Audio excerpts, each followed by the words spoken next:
Welcome to Direction Northeast. Hello, I'm Joey Morris. This program is a presentation of the Communications Department of Northeast State Community College. This episode of Direction Northeast is about veterans. With thousands of servicemen and women returning home to America from active duty throughout the world, returning to civilian life is not as easy as one might assume.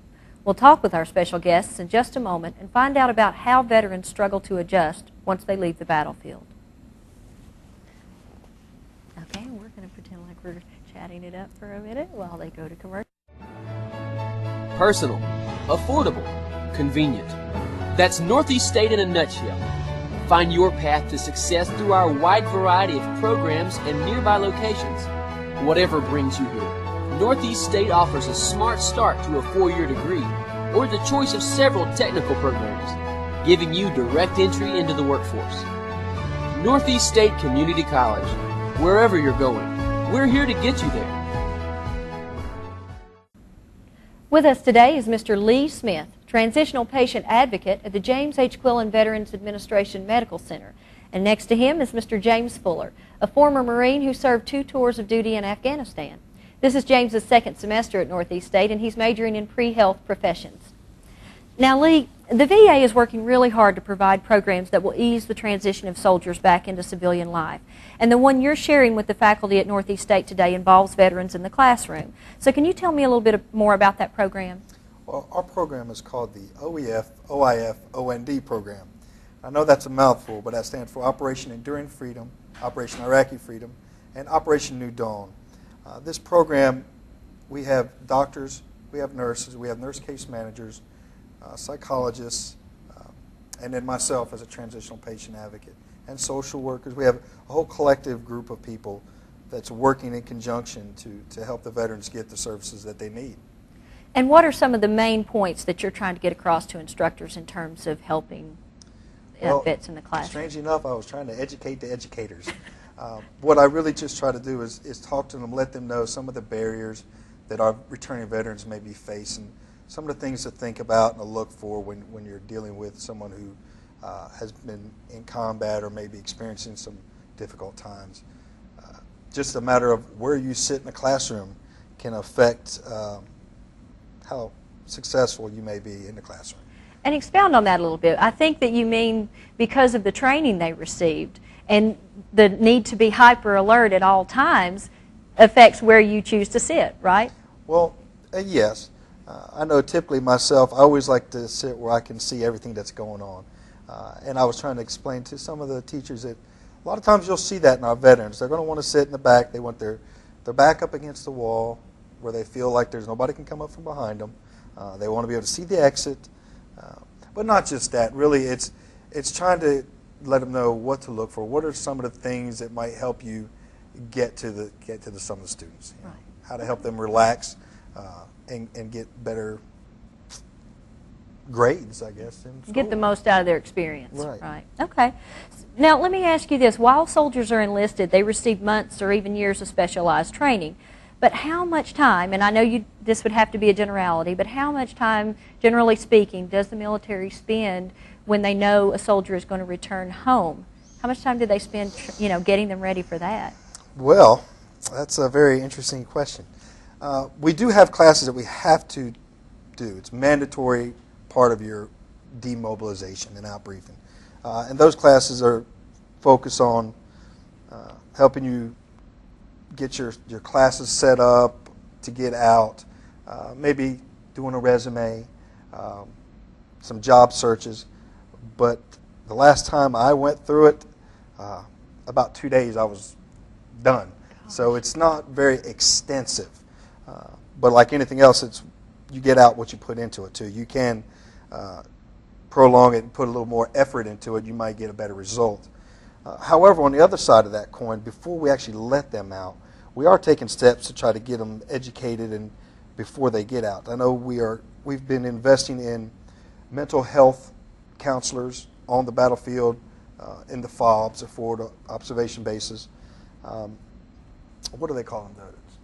Mental stress teams? We have mental stress teams. They're in the bigger bases, though, and a lot of particularly infantry soldiers who are in combat, it's hard for them to get out to our positions because we are extremely isolated and extremely dangerous places. Okay. Well, James, tell me a little bit about your first weeks at Northeast State as a student. My first weeks at Northeast State came a few months ago. This is now, I'm in my second semester here. But my first couple of weeks were brutal, to be short and get to the point. I found myself having panic attacks during class. That transition was really extremely tough. I didn't think it would be that tough because I had been out of the military for a few months before I started at school here, and I had no problems at all with anxiety or anything really. Nothing that I couldn't deal with personally on my own. But once I started going here, it was something changed, and I felt these anxiety emotions coming on, and I would literally be having panic attacks during class. I'd sit there profusely sweating, and there was nothing I could do about it. Ultimately, I had to seek help through the VA. I had to go to the emergency there at Quillen Hospital to get the help that I needed to be able to focus on my classroom work. Among other vets, do you find that that's common? I found it extremely common. My best friend, absolutely my best friend in the world, he means everything to me.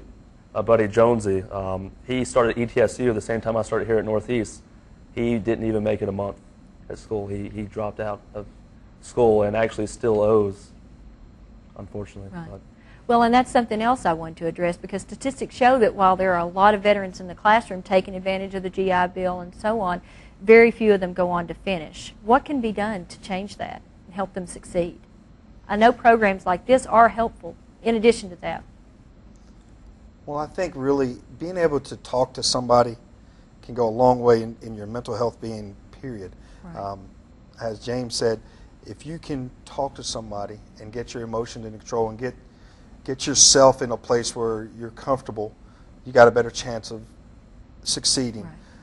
The problem with a lot of our younger veterans is they're not talking to people like they should. You know, we're bottling it up, we're holding it inside, and we're thinking we can deal with it on our own, and that's just not the case. You need to be able to talk to somebody and relive, maybe not necessarily relive the experiences, but vent a little bit, let them out. To someone who understands. To someone who understands. Right. You know, the best thing you can do is talk to a battle buddy, is talk to somebody who's been over there with you or who's experienced some of the same things you have. If you got a buddy that you can talk to, you can go a long way in healing. Unfortunately, there's not a lot of places where you can talk to a buddy, but we try to do that. That's one of the things I do at my VA. I will take a veteran in, I'll shut my door, and we might just talk for 30 minutes. And sometimes I find that not only is it good for them, but it's good for me. Right. You know. Well, and something that you mentioned made me think of the camaraderie. I've read a lot of firsthand accounts of soldiers who have, you know, gotten into the classroom, and they talk about how they miss the camaraderie of military life. They were with these men and women, you know, day in and day out for months or years, and then suddenly they feel alone on the college campus. Is that a big problem? I would say absolutely. Yeah. It's a big problem. There's Did you a certain feel some of that? comfortability that you get with when you're with the same guys. And in my experience, I was with the same men every day for essentially 4 straight years almost. You know, you do everything. You eat, you sleep together, you fight together, you experience the highs, the lowest lows together. And when you come back home, I don't ever, maybe a text here or there to see hey man, how's school going? But other than that, I don't see these guys anymore that have become such a part of my life. It's almost, when you come back to your family, you leave another family behind type thing. It would be, I guess I could relate to in terms that others might understand, is if you were abruptly taken away from your family one day and put in a new environment, I mean, it's not easy to cope with. Right. But a support group can help that. As a student, you know, if you can find other veterans around campus, at least that can give you somebody that you could talk to. So that actually might be a good idea in the school, is to have a little veterans group within the school, because I know you have the VA counselors. Mm-hmm.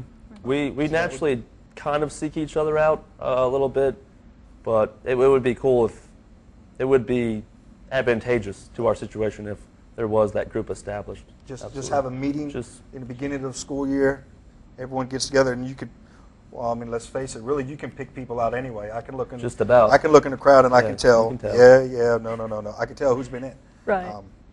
And we do tend to draw towards that. Absolutely. Well, James, would you be interested in starting something like that? I'm I would- putting you on the hot seat. I would be. Sorry. Very interesting Sorry. in starting something like that here at Northeast that would continue on for my fellow veterans that would to make the environment here a little bit better. Right. Leave it, as the Marines say, leave something better than you found it. That would be absolutely okay with me. Definitely. So you'd need some help from the faculty and administration getting something like that started and also perpetuating it after you left. Do you know if there's anything, Lee, like that available at ETSU or some of the other colleges, the four-year institutions around here? Actually, yes, we do have some things. There's an Upward Bound program at ETSU, and that might be something that could be looked at as a format, as something to follow.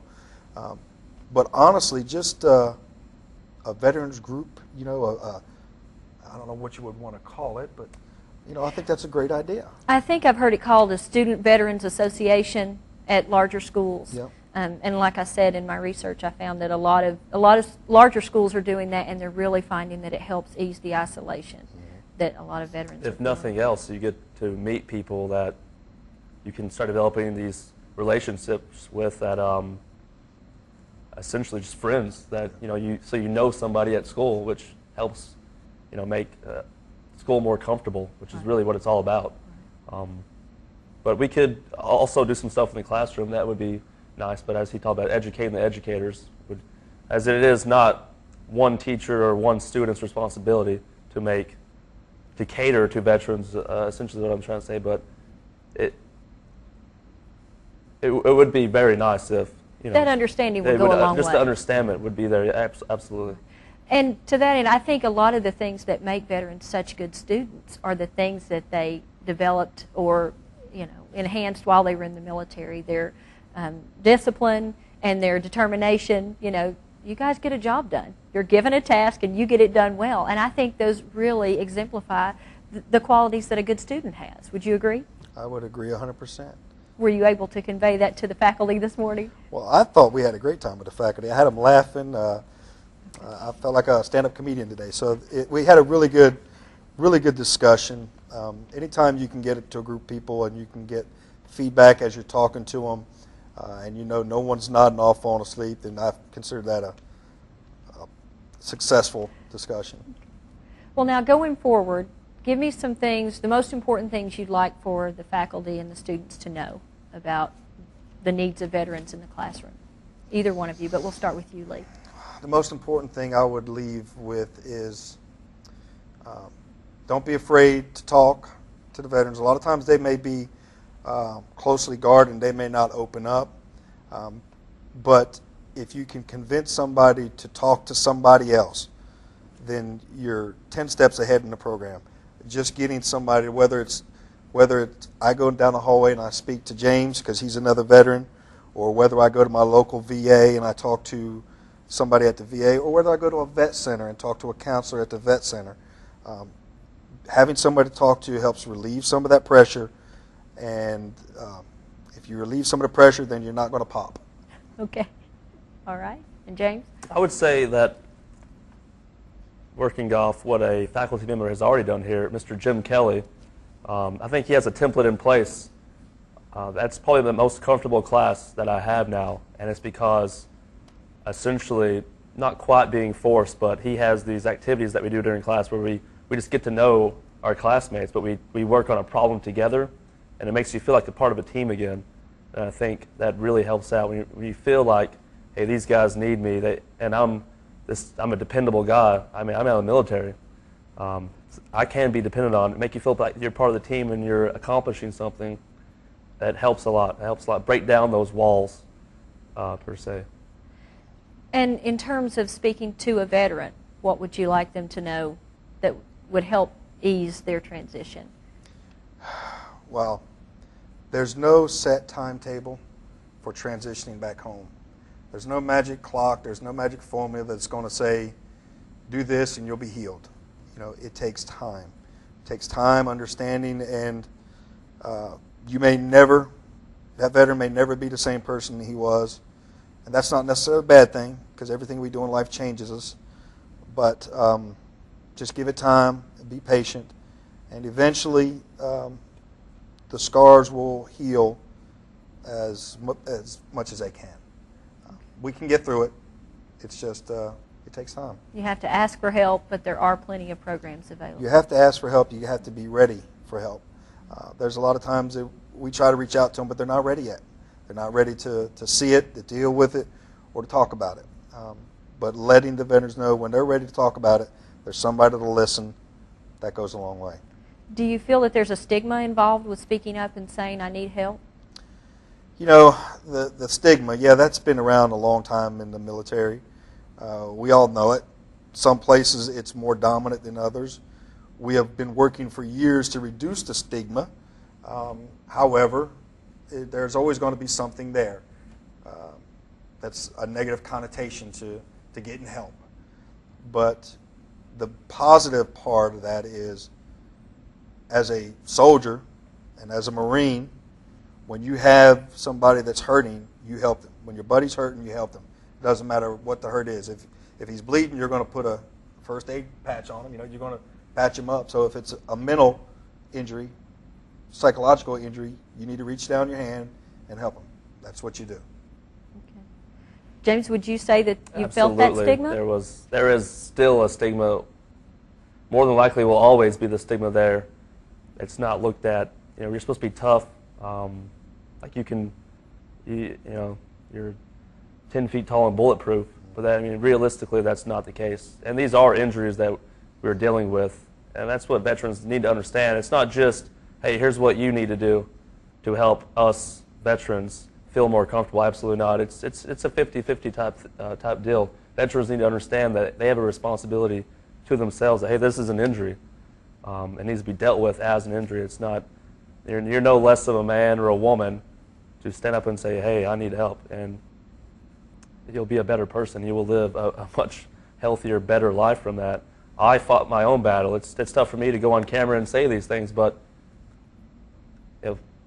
now that I'm able to have that courage to stand up and say, hey, I sought help, it's improved my life tenfold, absolutely. And you're able to talk to other veterans and say there is help available, absolutely. And it really does work. That's the point. That's really the point I really want to get across. You're not too tough to get help. I went through a tour in March, Afghanistan. There wasn't very many places that were worse than that. I mean, you could argue maybe Fallujah was the only place where, and I'm not too tough to say I sought help through the VA, and it has improved my life. Do you think because so many veterans don't have visible wounds that a lot of people don't consider how hard it is for them to transition back into being a civilian?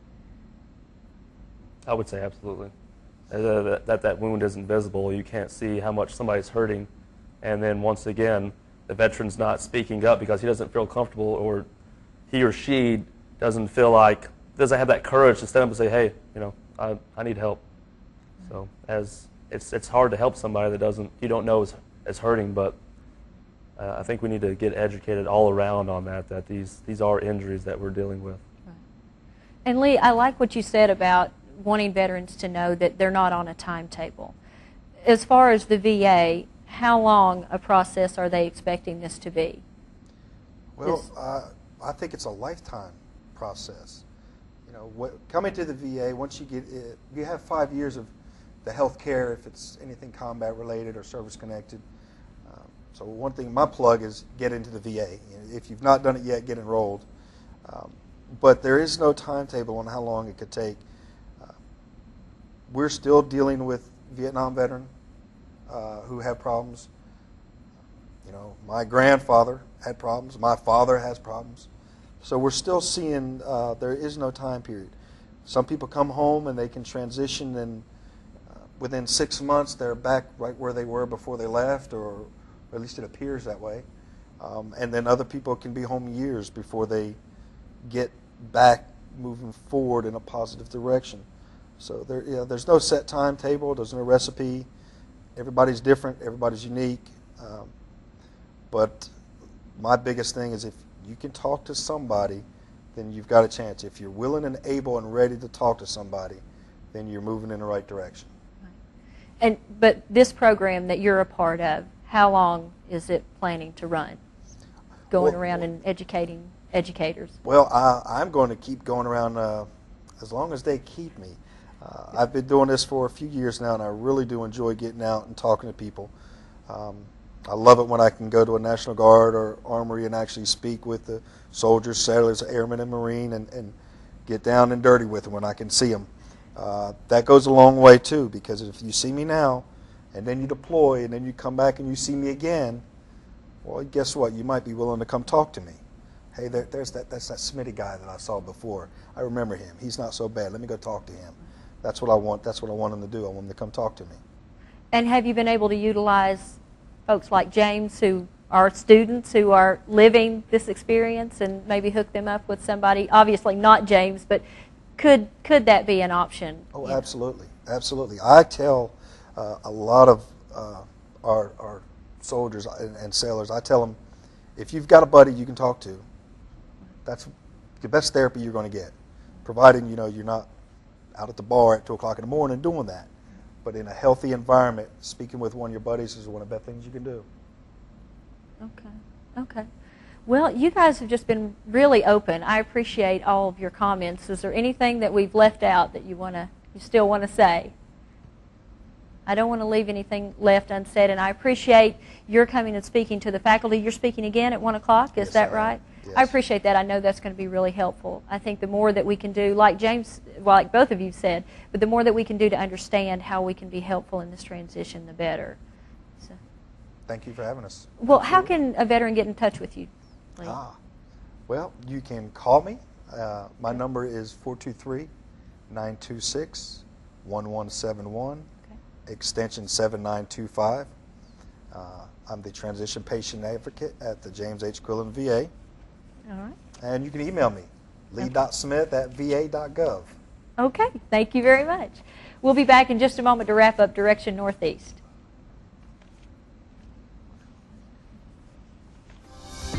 Northeast State's a wonderful place to start your career in college, and the campus is beautiful. The teachers are one-on-one. It was an excellent decision to come to Northeast State. I've learned so much coming here. I love the school, and everyone is friendly here. This has been the best time of my life. I have really enjoyed being here. I think if it hadn't have been for Northeast, then I wouldn't feel as happy and as driven if I chose another school. Step by step, Northeast State is here to get you there. Enroll now at northeaststate.edu. That concludes the program for today. We've talked about the returns of veterans from a military culture transitioning back to civilian life. Our guests have been Mr. Lee Smith of the James H. Quillen Veterans Administration Medical Center and Northeast State student and veteran Mr. James Fuller. Gentlemen, thank you for joining me today, and thank you for your service to our country. Community is very important to the students at Northeast State Community College, and this program takes a look at a few of the subjects they find important. Until we meet next time, on behalf of the students, staff, and faculty at Northeast State Community College, I'm Joey Morris, and this is Direction Northeast.